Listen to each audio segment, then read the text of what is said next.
तो स्वागत है दोस्तों आपका आपके अपने चैनल विष्णु स्टोरीज पे। तो चलिए फिर शुरू करते हैं आज का हॉरर चैप्टर। क्या होता है, शहर का एक लड़का आरव एक प्रोफेशनल फोटोग्राफर है।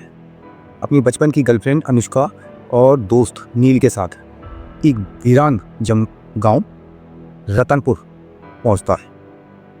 उसे वहाँ पे एक पुरानी हवेली की फ़ोटोशूट करने के लिए बुलाया जाता है जो कई वर्षों से वीरान पड़ी हुई थी। तो नील कहता है कि यार वहाँ पे किसी रात में किसी औरत की सिसकियों की आवाज़ आती है रोने की। तो उसकी गर्लफ्रेंड अनुष्का कहती है व्हाट द हेल, तो हम जाई क्यों है।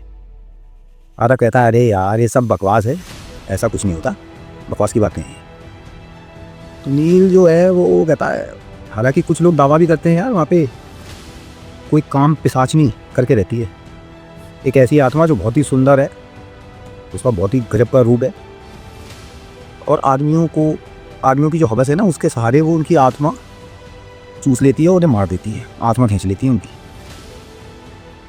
तो अनुष्का कहती है मतलब मुझे डरने की ज़रूरत नहीं है, अगर ये सच है तो तुम लोगों की बात लगने वाली है, मेरे को तो कोई डर ही नहीं अगर लड़के और आदमियों पे ही अटैक कर रही हो। तो आरव कहता वाह कितनी खुश हो रही है तू ये सुन के, है ना। तो अनुष्का कहती है कि हाँ क्यों नहीं, तुम्ही को बनने का शौक चढ़ा हुआ है जो वहाँ पे जा रहे हो शूट करने के लिए। तो नील कहता है अरे भाई तूने वो कहावत सुनी है ना, हवेली में हुस्न नजर आया और वहाँ जरूर हड्डी बिछी होंगी, उल्टी सीधी शायरी सी मारने लगा। तो आरव कहता है अबे तू ना एक लड़की के नाम से ही डर रहा है, अबे ये सिर्फ बातें हैं और कुछ नहीं, तेरा नावा इतना ढीला है क्या कि एक भूतनी के सामने ही खुल जाएगा। लेकिन फिर भी अनुष्का जो थी रात में वहाँ जाने से मना करती है कि मुझे ठीक नहीं लग रहा। इस पर आरव जो है वो कहता है डोंट वरी बेबी, मैं हूँ ना तुम्हारे साथ, कुछ नहीं हुआ, चलते हैं वहाँ पे। शाम के ठीक 6 बजे वो तीनों हवेली पहुँची। बिल्कुल जर्जर हालत में उसका दरवाज़ा होता था हवेली का, चारों तरफ इतना जाला लगा हुआ था कि आगे बढ़ना ही मुश्किल हो रहा था, बिल्कुल गुप्त अंधेरा, बहुत ही डरावना सा सीन वो रखा था वहाँ पे। लेकिन जैसे ही आरव ने पहला कदम अंदर रखा उसे एक खुशबू आई बेहद मीठी, जैसे किसी औरत के गीले बालों में से आती है ना शैम्पू की सी बड़ी भीनी भीनी सी खुशबू, ऐसे ही आई उसे। फिर आवाज़ आई काम नहीं, आओ आओ, ऐसे करके आवाज़ आई। तो आरव एकदम चौंक के बोलता है ये क्या सुना तुम लोगों ने। तो नील कहता क्या क्या सुना। आरव कहता है आज ऐसा लगा जैसे कोई लड़की हंसी हो, किसी लड़की की हंसने की आवाज़ आई है मुझे। अनुष्का एकदम घबरा के कहती है वापस चलो, चलें क्या वापस। तो आरव कहता नहीं शायद मेरा कोई वहम हो, चलो शूट की तैयारी शुरू करें। वो अपना सारा का सारा इक्विपमेंट वहाँ पे निकाल लेते हैं और अपना कैमरा वैमरा लाइट लगाने लगते हैं और पर आरव ने ये सब कुछ नज़रअंदाज किया। कैमरे वैमरे सब लाइट वाइट उन्हें सब हवेली के ऊपर मंजिल लगानी। तभी उन्हें एक काला सा साया वहाँ से गुजरता हुआ दिखाई देता है, डर जाता है वो भी। तो नील कहता भाई देखा ऊपर कोई है। आरव कहता अबे ये प्रोजेक्शन लाइट की हो सकती है, कोई लाइट की शेडो वेडो पड़ी है। तू तो हर चीज़ को यार उसी से जोड़ देता है, तू बड़ा गलफट आदमी है। उन लोगों ने कुछ फ़ोटो वोटो क्लिक किए और फिर हवेली के बाहर आकर टेंट लगाकर बैठ गए। रात के करीब 10 बजे नील और अनुष्का टेंट में आराम कर रहे थे, लेकिन आरव जो है वो कैमरा लेके हवेली के मैं अकेला ही लौट गया कि मैं भी आ रहा हूँ। तो अनुष्का कहती है ये आरव अंदर वापस क्यों चला जा रहा है, क्यों जा रहा। तो नील कहता है शायद कोई इक्विपमेंट रह गया होगा, कुछ भूले आया है वहाँ पे, वही उठाने जा रहा होगा वापस लेने। उधर आरव जो है वो हवेली में पहुँचा तो वहाँ पे उसे एक लड़की मिली।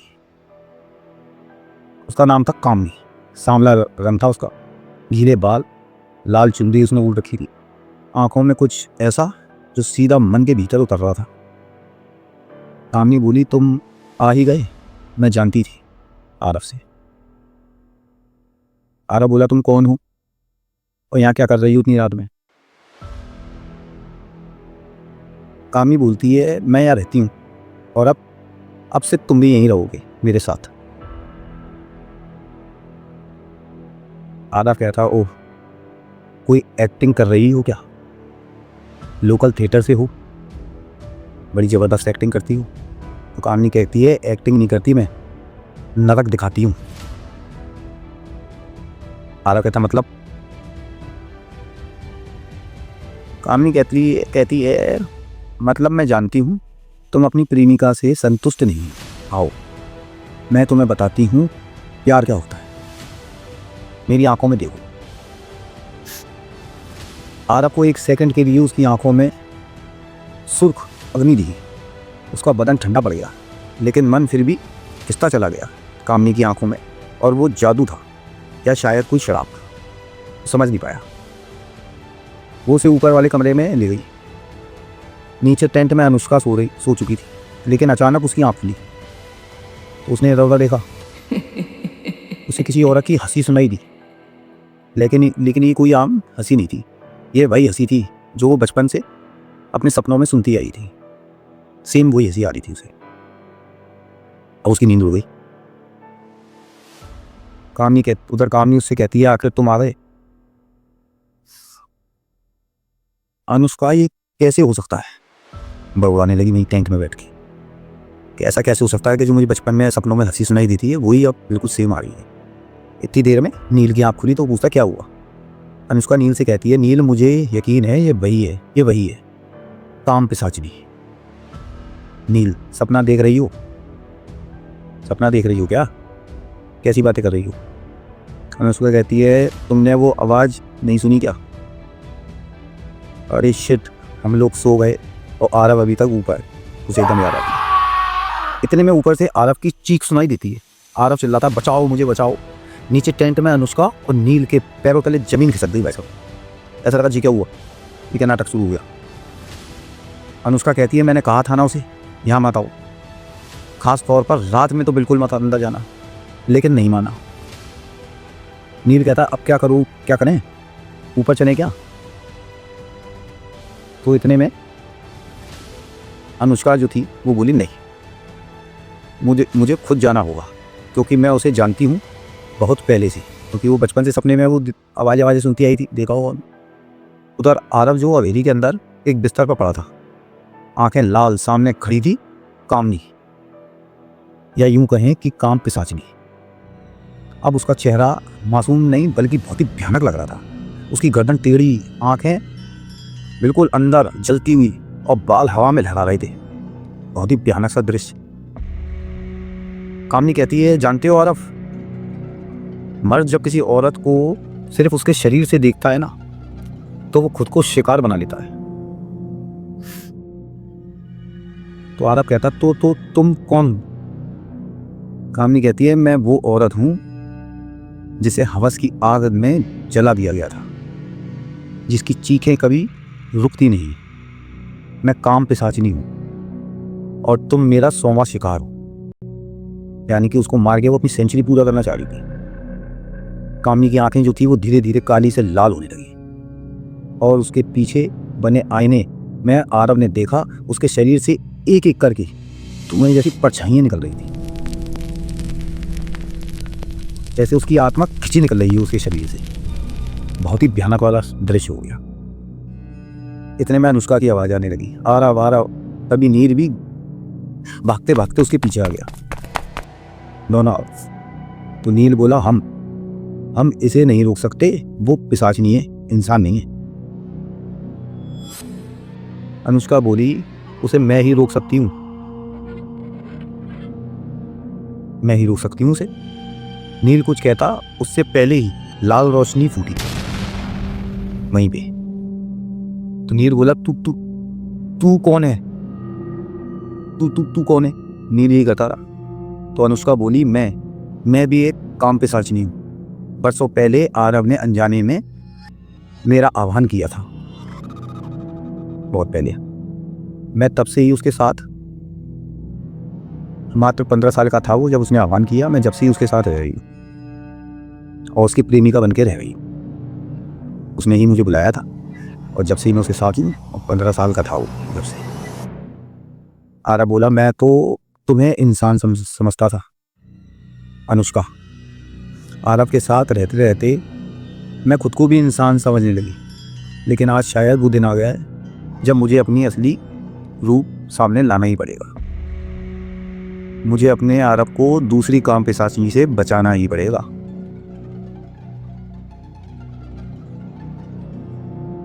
और उधर कमरे में काम पिशाचिनी आरव को मारने की तैयारी पूरी कर चुकी थी। कामनी पूछती है, कोई आखिरी ख्वाहिश है लाला? जल्दी बता, उसके बाद तेरे दोस्त नील को भी मौत के घाट उतारना है मुझे। आरव कहता है, नहीं ऐसा मत करो, कोई मुझे बचा लो। मैं तो तुम्हारे साथ मैंने कुछ गलती भी नहीं किया और ना करना चाहता था, बस सम्मोहित हो गया था। इसकी इतनी बड़ी सजा मत दो। तो कामनी कहती है, झूठ, मुझे दिखता है हर दिल का सच, तेरी आंखों में सिर्फ हवस है। तभी अनुष्का कमरे में घुसती है। उसके हाथ में काले धागे से बंधा हुआ लोहे का त्रिशूल होता है। त्रिशूल लेके आई, वो काले धागे से बंधा हुआ था। तो आरव बोलता है, तुम लोग और अनुष्का? चौंक के कि एकदम अनुष्का कहाँ से आ गई? तो अनिल बहुत जोर से चिल्लाता है, क्या कर रही हो? कामनी बोलती है, तुम लोग इसे नहीं बचा सकते, ये मेरा शिकार है, अब इसे कोई नहीं बचा सकता। अनुष्का कहती है, कामनी बहुत हो गया, आज तेरा अंत होगा। तो कामनी हंसती है, हा हा हा, तू क्या मारेगी? आधी औरत आधी शैतान, ना इधर की ना उधर की, ये कहती है उससे, मजाक उड़ाती है उसका। तो अनुष्का कहती है, मैं क्या कम, उससे फर्क नहीं पड़ता, लेकिन मैं आरव से प्यार करती हूँ और उसे बचा कर रहूंगी, तुझे मारने नहीं दूंगी से किसी भी हालत में। कामनी कहती है, गद्दार कहेंगी, पहले तुझे ही खत्म कर देती हूँ, तू ज्यादा फुदक रही हो, बीच में आ रही है। तो कमरे में क्या हुआ है, ऐसा लगा जैसे तांत्रिक युद्ध शुरू हो गया हो। कामनी हवा में उड़ती दिखाई दे रही, खिड़कियाँ विड़कियाँ उसके चीखने से सब भाई सब पर्दे फटने लग रहे। अनुष्का मंत्र पढ़ती हुई दिखाई दे रही, और फिर उसने मंत्र पढ़ के उस त्रिशूल का एक वार करती हुई कामनी के शरीर में घूम दिया। उसके शरीर से बहुत ढेर सारी छाया निकली और एक एक करके चिल्लाकर जलने लगती। ढेर सारी उसके अंदर से परछाई निकली, चिल्लाएं और जल जाए। जैसे ही अनुष्का कामनी को मारती है, कामनी जमीन पर गिरती है और बुदबुदाती है। कामनी कहती है, मैं सिर्फ उन्हीं को मारा है मैंने, जिन्होंने औरत के जिस्म से खेला। तेरा आरव भी ऐसा ही है, और तू काम पिशाचिनी होके एक इंसान का साथ दे रही है, पछताएगी तू। ये कहते कहते कामनी भस्म हो जाती है, हवेली एकदम शांत हो जाती है, कोई मूवमेंट नहीं, एकदम शांति पसंद। फिर अनुष्का कहती है, हाँ अब सब ठीक है, चलो यहाँ से। वो सारे लोग जो है ना शहर आ गए। 3 दिन बाद एक शाम को नील आरव से कहा, नील बोलता है आरव से, तुझे तो याद भी नहीं होगा, लेकिन कह के चुप हो जाता है। तो आरव पूछता है, लेकिन क्या यार, बता। तो बताता है, अनुष्का वो इंसान नहीं है, वो भी एक काम पिशाचिनी है, जिससे तूने खुद बुलाया था 15 साल की उम्र में। तो आरव कहता है, क्या बकवास कर रहा है यार, ऐसा कैसे हो गया? तो उसका दोस्त कहता है, यही सच है यार, तभी से वो तेरे साथ है, तेरी गर्लफ्रेंड बन गई, और शायद तुझसे प्यार भी करती है, पर है तो वो काम पिशाचिनी ही ना, क्या भरोसा किसी दिन तुझे भी चटका दे। आरव के होश फाख्ता हो गया वैसा, पैरों तले जमीन ने कर दी, उन्हें जी के कह रहा। उसकी बातें धीरे धीरे जहन में उसको उतरने लगी। अनुष्का का चेहरा अब उसके लिए एक पहेली बन चुका था। उसी रात आरव एक बाबा से मिला, उससे रहा नहीं गया। उन्होंने कहा, भाई साहब इलाज करो। उन्होंने उपाय बताया। बाबा बोले, उसे विवाह का प्रस्ताव दो, प्रपोज कर दो उसे शादी के लिए। जब वो मंडप में तुम्हारे पास बैठकर अग्नि के चारों ओर फेरे लेने को तैयार हो जाएगी ना, तभी मैं पंडित के रूप में उसे बांध कर मंत्रों से बांध के और अपनी क्रियाएं शुरू कर दूंगा। लेकिन याद रखना, जैसे ही अगर वो समझ गई कि धोखा हो रहा है तो भयानक रूप ले देगी, और ये रूप देखने की हिम्मत रखना, तो घबराना नहीं। अगले दिन आरव ने अनुष्का को शादी का प्रपोज कर रख दिया। अनुष्का चौंकी मगर मुस्कुराई और तुरंत हाँ कह दिया। उसी रात एक मंदिर में मंडप सजाया गया। जल्दीबाजी में तुरंत कार्रवाई हुई। बाबा एक पंडित बनकर बैठे थे वहाँ पे और नील पास ही खड़ा था। बाबा अपने मंत्र पढ़ते रहे, ओम मंगलम भगवान विष्णु, जो भी शादी के जो मंत्र होते हैं।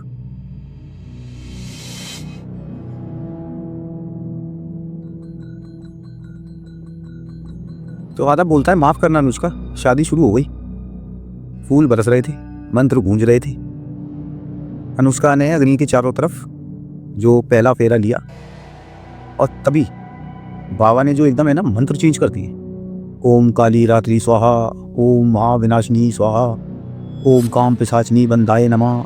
एकदम उसने अपने शादी वाले जो मंत्र थे वो चेंज करके और भाई साहब वो अपने तांत्रिक विद्या पे तुरया। अनुष्का कहती है, ये क्या मंत्र है? तुम पंडित नहीं हो, ये शादी नहीं, ये चाल है। तो नील उधर से चिल्लाता आ रहा, वैसे पकड़ो। तभी अनुष्का की आंखों से खून टपकने लगा। उसका चेहरा भाई साहब एकदम विकृत हो गया, अजीबोगरीब हो गया, बाल बिखर गए और अगले ही पल अनुष्का जोर से चिल्लाई, धोखा आरव, तुमने भी? तो आरव नील से चिल्लाता, अबे पकड़ इसे, बच ना पाए। लेकिन अनुष्का ने एक झटका मारा और नील हवा में उड़कर सीधा अग्निकुंड में जा गया। नील की भयानक चीखों के बीच उसका शरीर जलने लगा और अग्नि से काला धुआं की लपटें उठने लगी। तभी बाबा ओम विक्षाय ऐसे करके बहुत खतरनाक वाले मंत्र पढ़ने लगा और उसमें एंड में था स्वाहा। तो अनुष्का कहने लगी, बाबा मैं तुझे चीर दूंगी, तुझे नरक से भी गहरी पीड़ा होगी, ध्यान रखनी। आरव चिल्लाता है, अनुष्का मत करो, प्लीज मत करो, है ना, मिनती मिनती करने लगा। तो वो बोलती है कि मैं तुम्हें नहीं मार सकती आरव, क्योंकि मैं तुमसे प्यार करती हूँ, पर ये बाबा इसको निपटा दूंगी, इसे नहीं छोड़ूंगी। उसकी आंखों से आंसू निकलने लगे जैसे इंसानों के निकलते हैं, पर उसका शरीर अब भी दहक रहा था, शरीर एकदम लाल हो गया, उसे आग लग गई है, क्योंकि बाबा जो मंत्र पढ़ रहा था ना उसकी वजह से हो रहा था ये। आखिर बाबा ने उसे मंत्रों से बांध लिया। बाबा कहता अब समय है। तो अनुष्का कहती है, एक काम पिशाचनी प्यार कर सकती है, वफादार हो सकती है, लेकिन इंसान कभी वफादार नहीं होता। मैंने गलती कर दी यार, एक इंसान से प्यार करके। रोते हुए अनुष्का ये बोली और फिर बहुत जोर से धरती जैसी लगा है जैसे दहक रही थी। और अनुष्का का जो देह था, जो शरीर था, एक पल में ही रात में बदल गया। हवा में उसकी चीखें गूंजी और फिर सब कुछ शांत हो गया। आरव की आंखों से आंसू बह रहे थे, पछतावे से भरे हुए। वो जानता था उसने एक पिशाचनी को नहीं, एक प्रेमिका को खो दिया। तो अब पछताने से क्या होगा। ये था एक छोटा सा हॉरर चैप्टर। उम्मीद है कि आपको पसंद आया होगा। अच्छा लगा तो लाइक और सब्सक्राइब करें। Thank you.